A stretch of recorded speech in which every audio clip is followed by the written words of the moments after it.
In front of my place on Maui, there is a beautiful set of 11 or 12 palm trees. And these are like 30, 40, 50 feet tall. They've been there for, I don't know how long, decades.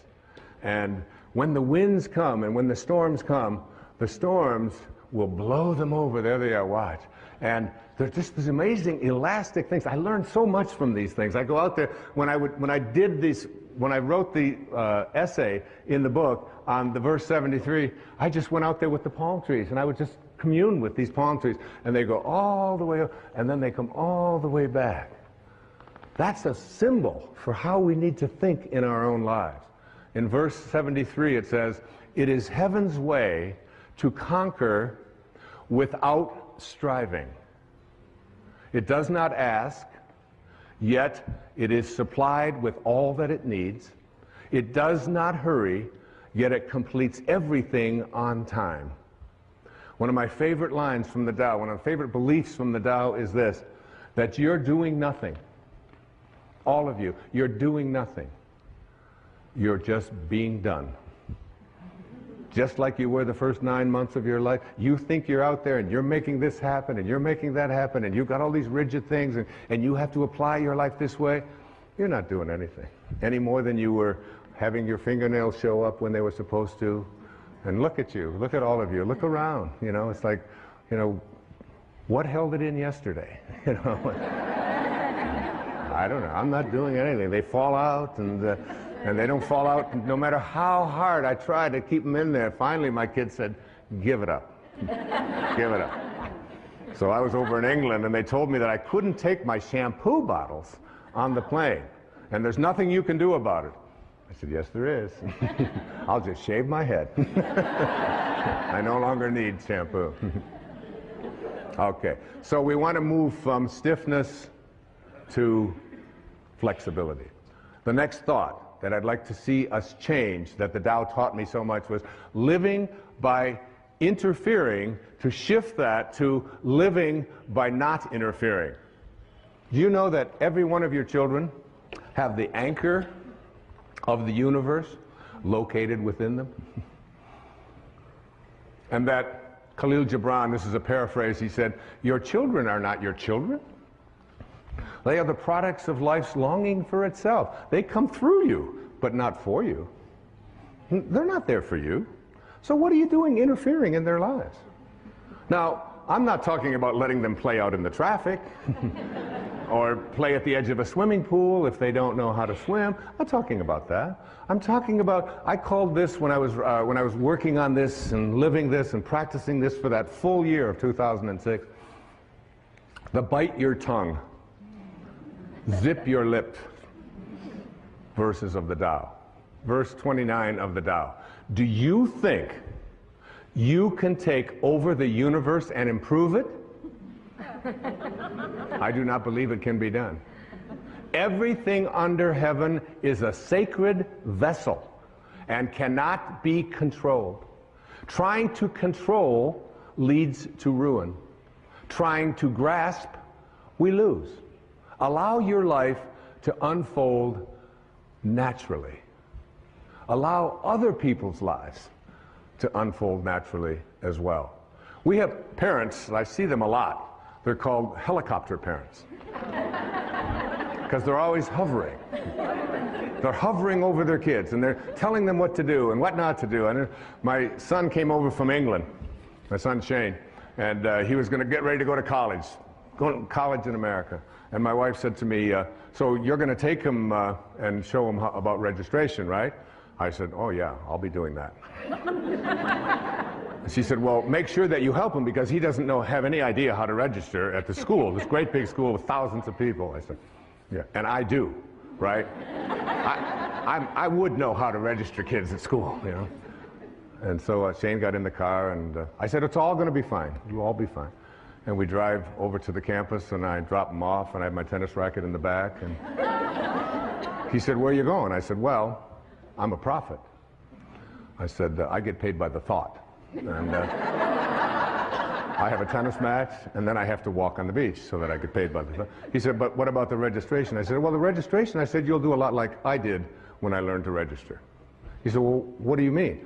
I said, you'll just go up to the people and say, where is registration? And they'll say, it's over there where all of those people are all lined up. Because I remember those days in a college of 40,000 students or so, finding out how to register. Tracy, did I take you to register, honey? No. So he said, you mean you're just going? I said, yeah, you just go with it. I said, you want Daddy to walk with you over and take you through graduate? You're 18 years old and you want Daddy to register you? He said, oh, no, I wouldn't want that. So we got home at the end of the evening, when I got back home, and my wife had said to me, she said, did you help Shane at registration? Oh, I said, I gave him so much help. Probably the most help he ever had in his life. I taught him how to do things for himself. And so that I wouldn't have to be interfering and hovering over and figuring it all out for them. My children know that when their science project comes up, that I'm there for consultation. But I passed science. I got through that myself. And you'll be doing your own science project. If I can help you, I'll be happy to help you. But I'm not going to be getting the glue and figuring out how to make a time clock and all of that. I said, you know, just look at a clock. That's how you tell time for me, whatever it might be. And it's not an uncaring, and it's not a callous attitude at all. It's an awareness that your children have the anchor of the universe located within them. That's what Lao Tzu said. Now, my dear friend, who I love so much, she's right here in the audience, Carrie, right there, Carrie Evans from Maui. She has two beautiful little daughters. And she asked me if I would watch them one afternoon when my grandson, Carter, was visiting. I said, I'd be happy to watch them. She said, but you don't understand. I mean, they're gonna do this and they're gonna do that. I said, you just go off, and she was studying for an exam. I said, you go study, do whatever you have to do. I can handle 3 little kids out at the swimming pool for 3 or 4 hours. I can handle that. So she went off, very nervous, gave me lists, told me what to do, what they might say, what they might not say. And then if she says, now if Kylie says this, you tell Kylie, and if Kamiley says it was Kylie, Kamiley, and Carter. All right? So they go out there, and right here, there's a little pool over here, a little swimming pool. And I watch them over in the swimming pool, and Kylie takes the water and splashes my grandson, Carter, and splashes Kamiley, and Kamiley comes over to me and runs over within 2 minutes. Says, Kylie splashed me. Well, of course, I'm working on the Tao. Non-interference. And I said, splashing, honey, is in the way of things. When you're near water, splashing will take place. She said, yeah, but she splashed me. I said, you'll probably work this out. This will all be fine. And she stood there for the longest time with her little lip and so on, and finally she realized she wasn't getting anywhere with me. She went back. Before you know it, one of them had taken, now Kylie and Kamiley are teaming up against Carter. And they pushed him under or whatever. Now one of them is 5, and one of them is 4, and one of them is 7 or 8. And Carter comes running over as fast as he can, runs over. He calls me Bampa. I'm Grandpa. Bampa.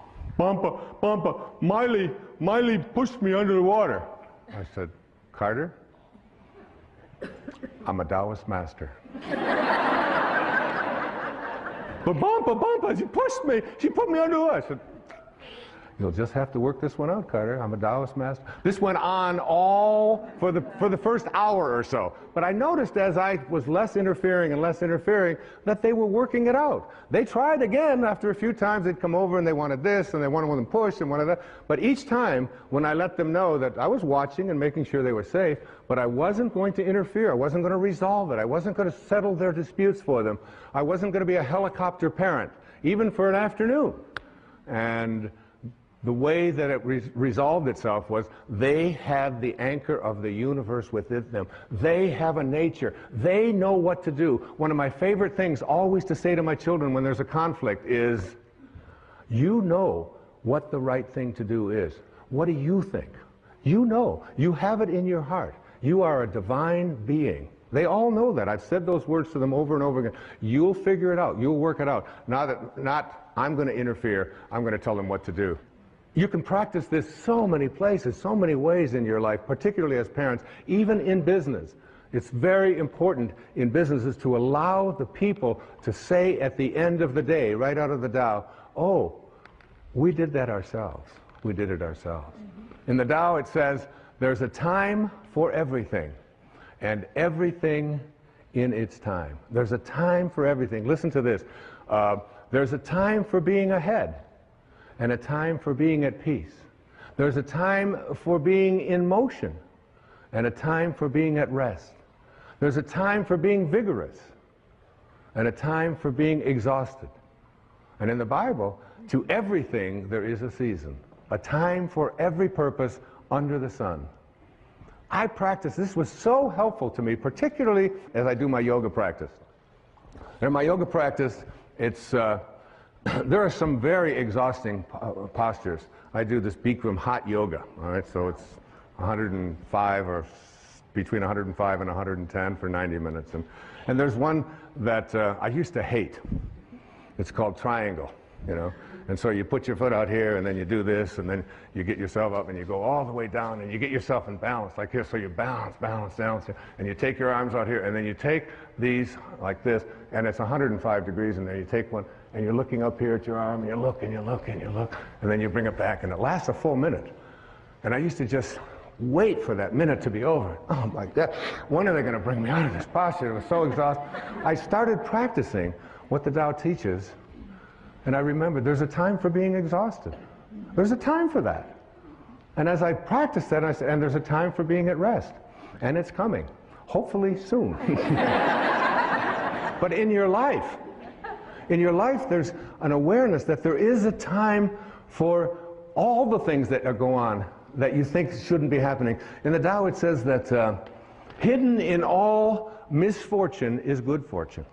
Hidden in the misfortune that you have is good fortune, because no storm can last forever. Even nature cannot create a storm that lasts forever. Ultimately, hidden within every storm is calmness. Hidden within every flood is drought and dryness. Hidden within all of the storms of your life is the peace that you desire. And it leans on you if you stop telling yourself and just let yourself go with it, to be at harmony with it, rather than trying. You can see why this is called the wisest book ever written, and we're just touching on it here, just touching on this. Lao Tzu was green before Al Gore. He was. This is verse 39 of the Tao Te Ching. When man interferes with the Tao, the sky becomes filthy, the earth becomes depleted, the equilibrium crumbles, creatures become extinct, therefore nobility is rooted in humility. Finally, I'd like to say to you, in understanding this idea of the Tao, is to take time yourself for being in nature. Take an hour a day. Every day of your life, take an hour a day, no matter how busy you are, no matter what scheduling that you have, to get out in nature. Walk barefoot on the grass. Walk barefoot. It's one of the great ways to overcome an inability to sleep at night. Just go out when you can't sleep and just walk on the grass, walk on the earth, and reconnect yourself. Now, go out and be with the tree and look at what you can learn from nature. Look at these trees. Look at these animals. You can study. Look at that. You can study a flower like that is so magnificent as it's unfolding. That's an actual photograph of this thing growing and unfolding there. You know, be with that. You have much to learn from nature, from water, from the sky, from the winds, from the trees, from the birds. The more you do it, the more you see yourself in all of them, the more you'll feel yourself as a connected being, living the Tao. Another thought to change. To change from thinking big to thinking small. It's so much of the Tao has in it statements that seem so paradoxical and so confusing to us. More is less. Less is more. Think small. and get great things done, accomplish great things. Listen to verse 64 of the Tao Te Ching. A tree that fills a man's embrace grows from a seedling. A tower 9 stories high starts with 1 brick. And here's the most famous line out of the Tao. A journey of 1,000 miles begins with what? The first step. 1 first step. Okay? So, today, I can stand up here on this stage in this beautiful sacred place, in this beautiful yin-yang symbol, on this incredibly beautiful set that feels so much like nature. And I can say to you that in a very short time, this year, I will have completed 20 years without taking a drink of alcohol. 20 years, okay? Thank you. Now that's big. That's big. Because I drank every day. Not to get drunk, but I drank every day.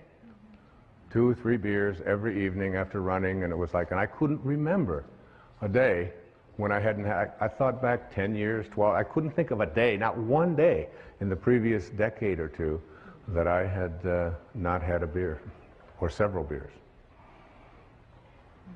So that's big. And if I would have tried, if I'd have said to myself 20 years ago, Wayne, you're going to quit drinking for the next 20 years, I would have gone immediately and had a drink. Because it's just too big, isn't it? It's just too big. You don't do big things. You do small things and thus accomplish great things.